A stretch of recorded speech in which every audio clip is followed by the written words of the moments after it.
تحب تبقى مليونير في سنتين؟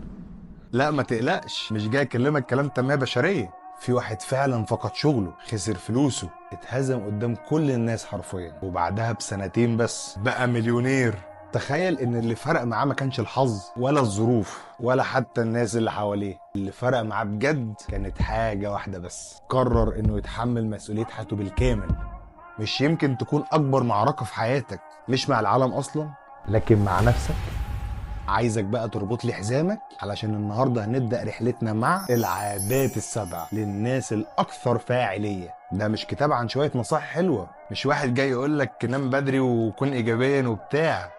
دي خلاصة 20 سنة من البحث والخبرة العملية، وده اللي خلاه واحد من أهم كتب تطوير الذات في العالم. كتاب بيعلمك تزرع جواك جذور جديدة، جذور تبني بيها حياة مختلفة تماما. لو فعلا عايز تعيش الحياة اللي بتحلم بيها، خليني اصدمك واقول لك ان مفيش طريق مختصر، مفيش حلول سحرية، مفيش نجاح بالطاقة. في بس قرار جريء: انا المسؤول عن حياتي. والنهاردة هنعرف ليه الجملة دي ممكن تكون اخطر قرار في حياتك كلها. يلا بينا على اول عادة: كن مبادرا.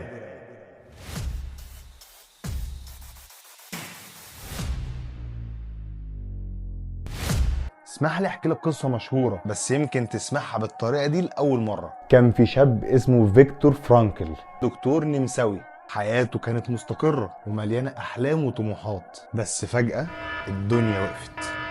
الحرب العالميه قامت وتم اقتياده لمعسكرات الاعتقال النازيه.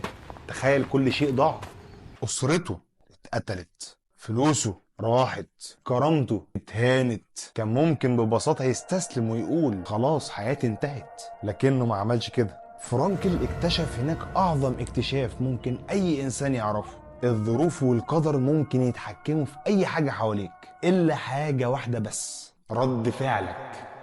مش مهم هما بيعملوا فيك إيه، المهم أنت هتتصرف إزاي. حتى وهو جوعان ومضروب ومهدد بالموت، كان بيختار انه يتمسك بالامل، يتمسك بالمعنى، يتمسك بانسانيته. ناس تانية في نفس المعسكر ماتوا قبل ما يموتوا، ماتوا جواهم، استسلموا، خسروا نفسهم قبل ما يخسروا حياتهم. وفرانكل، ثواني هقولك، خرج يا سيدي من المعتقل وكتب كتاب غير بيه ملايين البشر، كتاب البحث عن المعنى.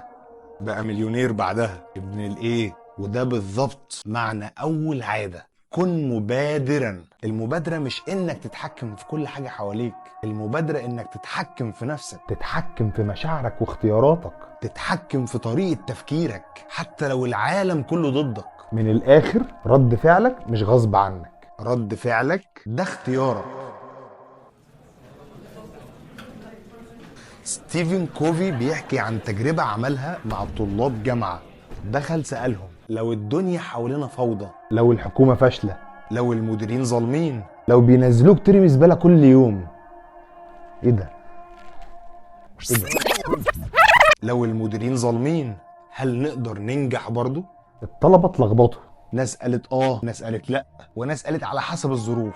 كوفي ساعتها قال جملة عظيمة، قال: الناس الفعالة مش بتستنى الظروف تتحسن، هم اللي بيخلقوا الظروف اللي عايزينها. فكل يوم بتصحى حضرتك قدامك طريقين ملهمش تالت: يا اما تكمل تعيش حياتك كأنك ضحية مستني ظروفك تتغير، مستني فرصة تسوقك للنجاح، مستني تكسب مسابقة الحلم، او تمسك الدفة بايدك، تتحمل المسؤولية كاملة وتقول انا القائد، انا اللي برسم مصيري. صدقني مش مهم انت فين دلوقتي، المهم انت هتروح فين من هنا. والقرار ده بيبدأ من هنا مع اول عادة: كن مبادرا. بس السؤال الحقيقي دلوقتي: طالما انت القائد، عايز توصل فين حضرتك؟ استعد، علشان الحلقة الجاية هنمسك البوصلة وهنحدد مع بعض ازاي تبدأ والنهاية قدام عينك من اول خطوة. لو الحلقة عجبتك متنساش وانضم لمدرسة الحياة عشان تطور نفسك معانا. واكتب لي في التعليقات ايه الكتاب اللي تحب اعصرهولك بعد الكتاب ده. السلام عليكم.